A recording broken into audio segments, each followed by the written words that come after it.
Hello दोस्तों, मैं हूं अमित त्यागी और लेकर हाजिर हूं बंदिश बैंडिट्स की कहानी।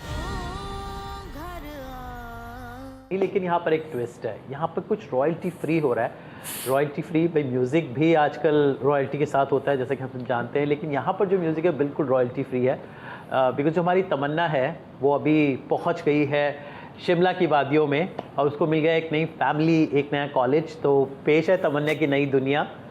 तुम्हारे साथ दिव्या दत्ता मैम हैं, बहुत ही इंटरेस्टिंग कैरेक्टर क्योंकि मैंने देख ली है इनकी series, so you have to watch out. But she plays a music teacher and I love the way you define music in the series. You know, बिल्कुल आपने बिल्कुल रूह को छू जाती है जैसे आप डिस्क्राइब करते हैं। I wish they were real music teachers like this. And Tamanna के साथ दो नए चेहरे जुड़ रहे हैं इस बार and I am sure, I think मैं ज़्यादा रिवील करूँगा तो कहानी खुल जाएगी। तो over to I start with Shreya, क्योंकि कहानी शुरू हुई थी, आप छोड़ के सब कुछ चली गई कहीं, तो कहाँ गई और ये रॉयल्टी फ्री का क्या चक्कर है?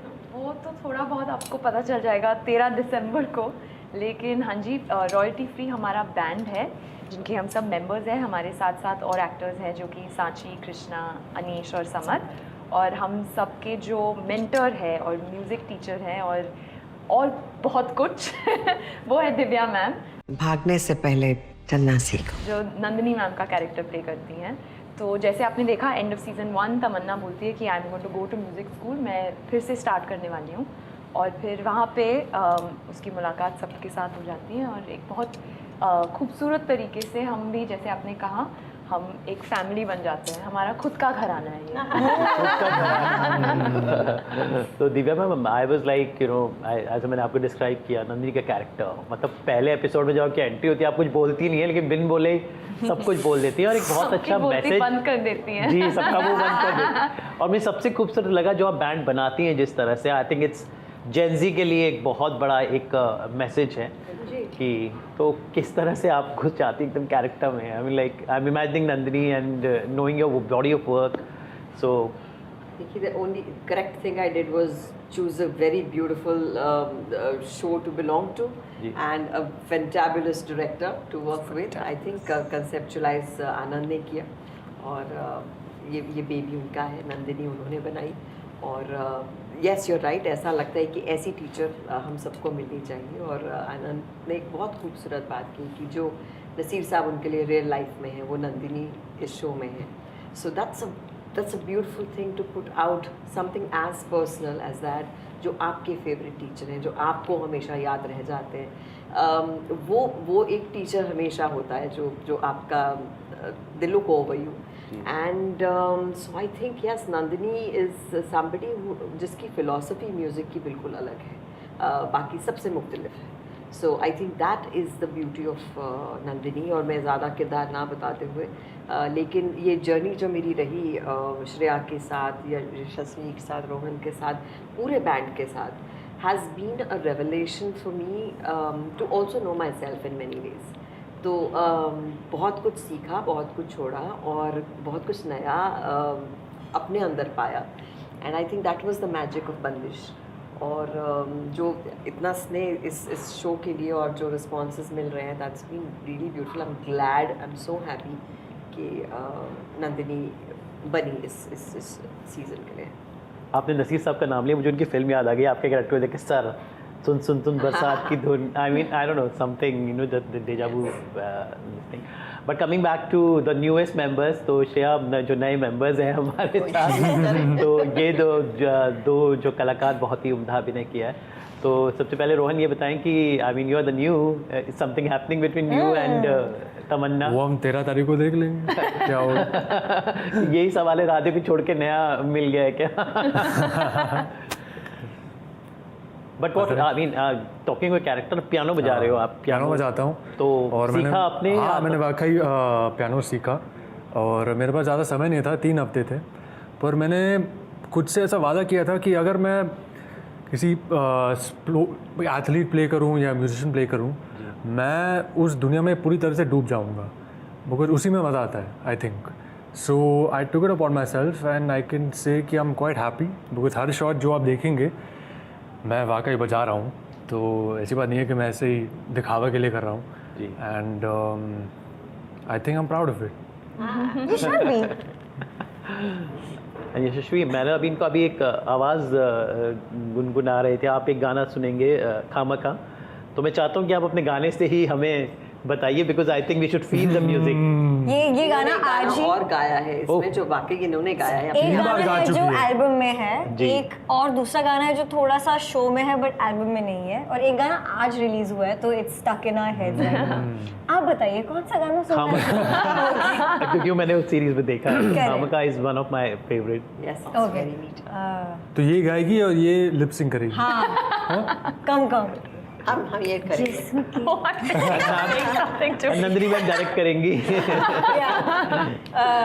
Go for it, come on, you can do it. जिस्म के मकान से ख्वाब मह रहे तूफान थे, ख्वाब रात दो तरफा चलती रही रात भर, ख्वाब क्या कहे क्या हुआ रात भर, ख्वाब मिक्स्ड बट पहली बार मैंने I have done so many work, but I think you're train singer, ये पहली बार पर्दे पर आप अपना ये कला दिखा रही है। पहली बार ऐसा कुछ करने मिल रहा है मुझे, आई एम वेरी एक्साइटेड। जी। बट इज़न्ट इट ब्यूटीफुल कि जिस चीज़ का आपको इतना पैशन है वो आपको वाकई एक्टिंग के साथ साथ करने को जी याद, आई मीन यस। यस। तो जब मिला रोल, आपने पहली सीरीज आ चुकी था एक सीजन, हाँ जी। तो how do you see that show and how excited were you to be part of the? I was very excited. I was actually, जब सीजन 1 की भी कास्टिंग हो रही थी, मैं बहुत डिसअपॉइंटेड थी कि मुझे कोई ऑडिशन करने नहीं दे रहा था, but that's because I look very young, like I was at that point playing Thanks, yeah. 15-year-old even though I wasn't. You're eternally Gen Z. Yeah, I'm totally teenager. So but then when season 2 की casting वाली उड़ती उड़ती खबर आई, I was praying and hoping कि मुझ तक पहुँचे, and I just jumped into it. And the scene was very different from what we ended up doing in the show. The name was different when I auditioned for my character. She was Tara तभी, now she's Soumya. But वो audition I think हुआ, और उसके एक हफ्ते में I also found out that I was doing it, and it was like the most potent with emotions week for me. And then we were going on floor also within a couple of weeks. So very exciting time. Yes. Usha, ये बताएं कि इसमें एक बहुत important message जो Nandini ma'am ने सिखाया है कि बैंड जो बना, जो मुझे बहुत अच्छा लगा कि बैंड को जिस तरह इन्होंने जोड़ा, आई मीन जिस तरह से हाउ यू गाइज एक साथ परफॉर्म करो, the way it's been shown, तो रियलिटी में भी आप सब लोग जब काम करते, acting is also no less than that, acting भी is the same logic applies of Nandini ma'am. तो साथ में आप लोग कैसे उस सीन के लिए बॉन्ड हुए, बिकॉज आप 5 लोगों का 7 लोग जो आप लोग हैं, तो कैसे how was bonding and how did you behind the scene ganged up together to create this magic of royalty free? नहीं, बिल्कुल, जैसे हम सब रॉयल्टी फ्री के पास नंदिनी मैम थी, हम सब के पास दिव्या मैम और आनंद थे, और वो रियली हम सब के लिए नंदिनी ही थे। तो उन दोनों के वजह से उन्होंने हमारा हाथ पकड़ा, and they really just guided the way through. और in fact all of us luckily we got along very well. हम जब मिले डे 1 से, आनंद ने एक बहुत इंटरेस्टिंग वर्कशॉप रखा था जिसमें ही just called all of us. तो हमारे साथ साथ बैंड में कृष्णा, अनीश, समन, सांची भी हैं, तो हम सब मिले and he just said just start jamming. तो किसी ने गिटार उठा लिया, कोई ड्रम्स पे कर रहा है, he was on the keys, Saumya I mean Yashaswini was singing, तो ये सब हो रहा था and we all just started singing, और हमको इतना मजा आया, नहीं मेरे को बस ये चाहिए। और फिर वो जिस तरीके से उन्होंने लिखा है स्क्रिप्ट में, इट्स ब्यूटिफुल।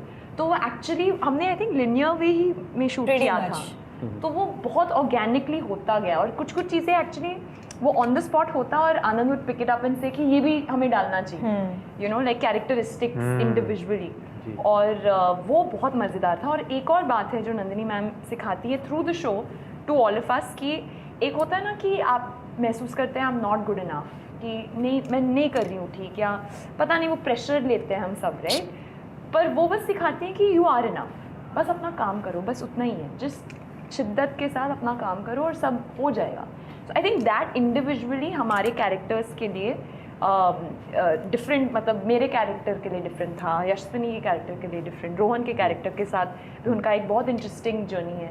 तो वो सब आई थिंक वो इंडिविजुअली हमको जिस तरीके से बताती, क्योंकि उनका ढंग अलग है, मेरे साथ अलग है, उसको समझाने के लिए वो अलग था।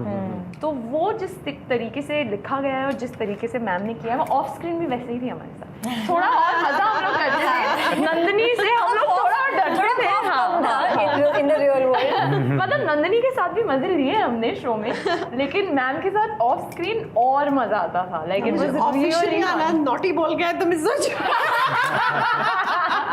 naughtiest person on set according to our director. Ma'am. तो हम लोग सब उसी के साथ साथ थोड़ा और मजा लेते थे। And Anand, again I feel it's a trickle down effect. जो आनंद और अमृत है, who are our director and producer, उन्होंने जो माहौल क्रिएट किया था, फर्स्टली वेरी म्यूजिकल सेट। हम लोग, जैसे यशस्विनी भी पहले बता रही थी कि सेट पे जब भी हम लोग नहीं शूट कर रहे थे, everyone would pick up their instruments and just start singing randomly. हम लोग गाते और थे। जितने भी बैंड मेंबर्स हैं annoying thing ना, about सब लोग एक्चुअली म्यूजिशियंस सब हैं। म्यूजिशियंस हैं। हाँ। हाँ। ओके कि So- कुछ हाथ में दे दो, पकड़ा दो और फिर यू कांट स्टॉप, आपका वो चलता ही रहेगा। आप चाहे रहता है। सीरियस बात भी कर रहे होंगे, दिल की स्ट्रमिंग समथिंग। करेक्ट। और कृष्णा जो है, जो हमारे बैंड में है, वो बहुत रिस्पॉन्सिबिलिटी लेती थी कि यू नो ऐसे एक, उसको बहुत ज़्यादा समझ है म्यूज़िक की। अच्छा। वो बहुत सालों से, मतलब she is an amazing artist. तो वो मतलब बोलती थी कुछ चीज़ें, जैसे फॉर एग्जांपल मैं अगर गा रही हूँ तो मैं ड्रमर के इतने पास नहीं जा सकती। Okay. Technical Little nuances. चीज़ें, हाँ, तो वो बहुत वो हेल्प करती थी उसमें। So everyone used to really like look up to in that way. तो ये सब चीज़ों में हम लोग रॉयल्टी फ्री, और रॉयल्टी फ्री जो नाम भी है, वो सेट पे ही बना है। वो सबने ऐसे कुछ यू नो सजेशंस दी, और फिर बिकॉज एवरीवन वाज थिंकिंग क्या नाम क्या नाम? रखे Yeah. बैंड का। So it was very interesting the whole process. जी Divya ma'am, I mean you have a huge, I remember interviewing for Veer Zaara last time. वक्त के साथ बहुत सिनेमा बदला है। जैसे मैं कहता हूँ, I don't know, Bandish Bandit somewhere I feel is an ideal web series because it's very Indian, it's very Gen Z, but yet rooted in the traditions of India. Somewhere हम लोग आजकल, because since you're experience person, फिल्में हम बनाते हैं या TV से, उसके बीच का एक जोन होता है वेब सीरीज़ का, जो एक रियल हो। तो कितना, what do you feel this web series एक किस जोन में जा रही है? And Bandish Bandit, I don't know why it just fills that void of an ideal web series, because जैसे मैंने एग्जांपल दिया। तो क्या लगता है कितना ये जोन, ये जॉनर कितना डेवलप हुआ है, and how do you think this web series fits that space between TV and cinema? I think phases आते हैं हमारी इंडस्ट्री में। कभी एक फ्लेवर ऑफ द सीज़न होता है, वो चाहे एक्टर्स हों, चाहे कहानियाँ हों, चाहे कोई पर्टिकुलर जॉनर हो। वो होता है कि अच्छा अभी ये चल रहे हैं, अभी थ्रिलर्स चल रहे हैं, अभी ये चल रहा है, अभी होमली स्लाइस ऑफ लाइफ चल रहे हैं, अभी कुछ रोमांस चल रहा है, आजकल तो चुड़ैल डायन चल रही है, हॉरर कॉमेडीज चल रही हैं। सो आई एम सेइंग एक सीजन, एक ऐसा फेज आता है और फिर वो बदलते रहते हैं। हर चीज़ें जो कांस्टेंट रहता है वो होता है जो इन सब चीज़ों से ऊपर होता है। एंड आई थिंक बंदिश इज़ वन ऑफ दोज। बहुत मुझे लगता है कोई भी ऐसा शायद शो नहीं है जो म्यूज़िक पर आधारित हो, और जो आप आम आदमी से बात करें कि म्यूज़िक पर शो है तो कहेगा अच्छा म्यूज़िक में क्या होगा, लेकिन जो म्यूज़िक की कहानी आपको ऐसे बांध ले, उसमें इमोशंस इतनी खूबसूरती से, जो किरदार हैं वो लगें कि आपके अपने हैं। ये बहुत लीथल कॉम्बो है कि आपसे बात कर रहे थे शायद कि पहले एपिसोड, जो पहला सीज़न था, वो जब आप देखते हैं आपको कहते हैं फिर पहले ये देखा, फिर दूसरा देखा, फिर आप उसमें हुक हो जाते हैं कि ये तो देखना है। एंड मैं अभी इस वक्त बहुत ट्रैवल किया, लेकिन जहाँ भी गई, जिसने भी जाना कि बंदिश 2 आ रहा है, जो एक्साइटमेंट उनके चेहरों पे दिखी, जेन्युइन बंदिश आ रहा है। सो वो आई थिंक एक जो लॉयल्टी इसको मिली है, एक व्यूअरशिप जो इसको मिली है, वो एक क्लास अपार्ट है। इसे कल्ट बोलते हैं, तो वो कल्ट शायद बंदिश बैंडिट्स है। एंड आई थिंक जो बाकी चीज़ों का ख्याल हम हर चीज़ का मद्देनज़र रखते हैं, हम जब कमर्शियल देख लो, ये देख लो, वो देख लो, आजकल क्या चल रहा है, जो इन सबको छोड़ के सिर्फ pure and pure story telling करते हैं, that's what Anand has done, I think is amazing. And कहीं ना कहीं लोग उसे बहुत प्यार करते हैं। जी, तो चलिए उम्मीद करते हैं कि बंदिश बैंडिट्स का ये नया सीज़न एक बार फिर से दिल को छुए। लॉकडाउन में इस सीरीज़ ने लोगों के दिल में जगह बना ली थी, और अब 2024 में पूरे 4 साल का वक्त लिया है दूसरे सीज़न को आने में। एंड आई एम श्योर कि जो इसके फैंस हैं उनको ये पसंद आए। Thank you so much. Thank All the you. best, Jenny Rock, and you so much. looking forward to season 3. पहले 13 तारीख को सीजन 2 देख लें और जैसा कि हमारे डायरेक्टर कहते हैं कि 14 तक इसे बिंज वॉच करके खत्म कर दें और डीएम करके बताएं कि कैसा रहा। जी Thank you. Thank you. Thank you Thank so you. Much